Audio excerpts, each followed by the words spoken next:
May nagtanong sa akin nung nakaraan. Sabi niya, hindi daw ba ako natatakot bumili ng vintage lamp? Baka daw kasi mag-cause ng sunog. Sabi ko naman, parang wala naman akong intention sunugin yung place namin. Kasi hindi naman ako taga DPWH. Ayon. So, meron kami at least 12 lighting sa bahay na to. Yung electrica yung sinasaksak sa kuryente.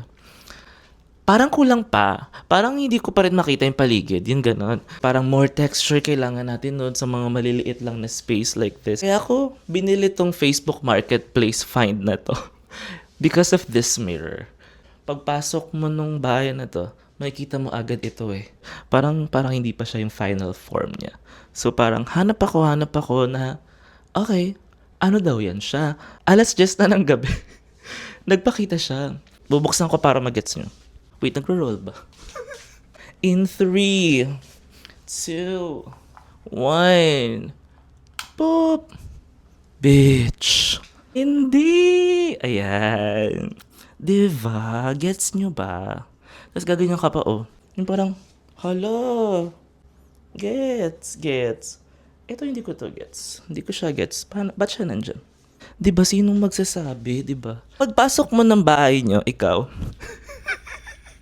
pagpasok mo, pagbukas mo ng pinto, maganda sa inyo. Oo, dito kasi maganda.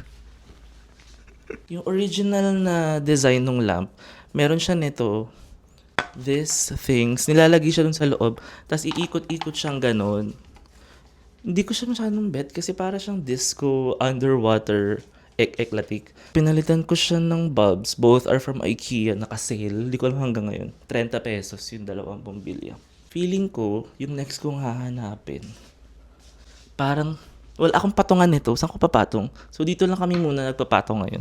So, tingin nyo anong bagay dito. Kasi parang pasabog kong either bench, yung medyo parang ka-length lang nitong couch na to. Tapos tatanggalin to, mga books, para may patungan kami ng paa, or patungan na ito, kape na to.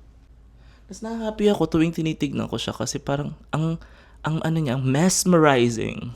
Yung ang sarap niyang titigan. At saka parang ang dumi ng mirror, no? Parang kailangan na namin linisin. I love her. Thank you, Facebook Marketplace. O di ba, nakatitignan naman ako.